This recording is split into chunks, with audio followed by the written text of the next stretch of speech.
നമുക്കറിയാം വീഡിയോ വന്ന കാലം മുതൽ കുറച്ച് വിമർശനങ്ങൾക്കും കുറേ അഭിനന്ദനങ്ങൾക്കും ഒക്കെ വിധേയമായൊരു ഫാമിലിയാണത്. കാരണം ഒരു 15+ ഡിഫറൻസ് ഉള്ള ഒരു സ്ത്രീയെ വിവാഹം കഴിച്ചു എന്ന പേരിൽ, അങ്ങനെ ഒരു റിലേഷൻഷിപ്പ് ഉണ്ടെന്ന പേരിൽ പബ്ലിക് ആയപ്പം കുറച്ച് ആൾക്കാർക്ക് അതൊരു ഇഷ്ടക്കേട്, എന്നാൽ അതിലധികം ആൾക്കാർ അവരെ സപ്പോർട്ട് ചെയ്യുകയും ചെയ്തിരുന്നു. അതിനിപ്പോൾ എന്താണ് പ്രശ്നം എന്നൊക്കെ പറഞ്ഞു. അപ്പം ഇവരെ എല്ലാ വിവരങ്ങളും സോഷ്യൽ മീഡിയ പങ്കുവയ്ക്കുമായിരുന്നു. കൂട്ടത്തിൽ ലക്ഷ്മി രണ്ടാമത് ഗർഭിണിയാണെന്നുള്ള വിവരവും പങ്കുവച്ചു. പക്ഷേ ഇതിൽ ഏറ്റവും അധികം നമുക്ക് ഒരു ഇറിറ്റേഷൻ തോന്നുന്ന കാര്യം എന്ന് വെച്ച് കഴിഞ്ഞാൽ, ഈ സ്ത്രീ ഇന്നലെ ഹോസ്പിറ്റലൈസ്ഡ് ആവുകയും വളരെ ക്രിട്ടിക്കൽ സ്റ്റേജിലായി അവരുടെ രണ്ടാമത്തെ കുട്ടി നഷ്ടപ്പെടുകയും ചെയ്തിരുന്നു.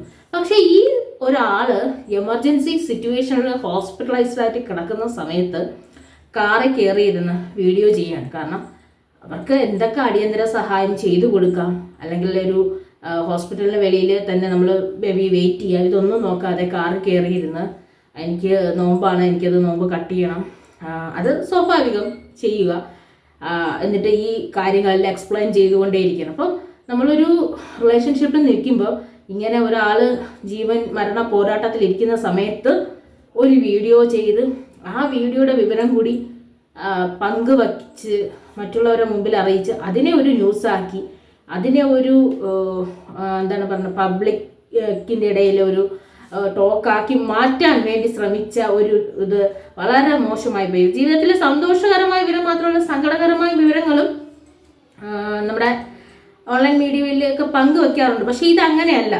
ഒരാൾ ജീവിച്ചിരിക്കുമോ മരിക്കുമോ എന്നുള്ള കണ്ടീഷൻ പോലും അറിഞ്ഞുവിടാതിരിക്കുന്ന സാഹചര്യത്തിൽ ഇതിനെക്കുറിച്ച് കയറി വീഡിയോ ചെയ്ത് ഇടുന്ന ഒരു ഇത് വളരെ മോശമായി. കാര്യം അവരുടെ വീഡിയോകൾക്ക് ഒരേപോലെ വിമർശനങ്ങളും വന്നിട്ടുണ്ട്, അതുപോലെ അഭിനന്ദനങ്ങളും വന്നിട്ടുണ്ട്. ഇവരുടെ രണ്ടാമത്തെ ഈ ക്യാരിങ് വീഡിയോ വന്നപ്പോൾ അഭിനന്ദനങ്ങളുടെ പ്രവാഹമായിരുന്നു. പക്ഷെ അവർ തന്നെ ഇപ്പോൾ ചോദിക്കുന്നത്, ഇതെങ്ങനെ നിങ്ങൾക്ക് ഇവിടെ ഇരിക്കാൻ പറ്റുന്നു ഈ വിവരം പങ്കുവെച്ചുകൊണ്ട്?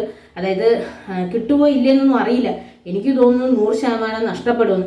ഇങ്ങനെയൊക്കെ പറഞ്ഞുകൊണ്ട് എങ്ങനെ ഇരിക്കാൻ കഴിയുന്നു എന്നാണ് തോന്നുന്നത്. കാര്യം ഒരു ഫാമിലി, അതിപ്പം 15+ മൂത്തതോ ഇളയതോ എന്തുവേണോ ആയിക്കോട്ടെ, എങ്കിലും ഒരു ഫാമിലി റിലേഷൻഷിപ്പിൽ നിൽക്കുന്ന ഒരാൾ ക്രിട്ടിക്കൽ സ്റ്റേജിൽ അകത്തിരിക്കുമ്പോൾ പുറത്തിരുന്ന് വീഡിയോ ചെയ്യാന്ന് പറയുന്നത്, വ്യക്തിപരമായ രീതിയിൽ ചിന്തിക്കുകയാണെങ്കിൽ അവർ ഈ ഒരു കണ്ടന്റും കൂടി വിറ്റ് എങ്ങനെ കാശുണ്ടാക്കാമെന്ന് ചിന്തിക്കുന്ന തരത്തിലായിപ്പോയി. വളരെ ഒരു തരം താഴ്ന്ന ലെവലിലോട്ടായിപ്പോയി ഈ ഒരു വീഡിയോ ചെയ്തത്.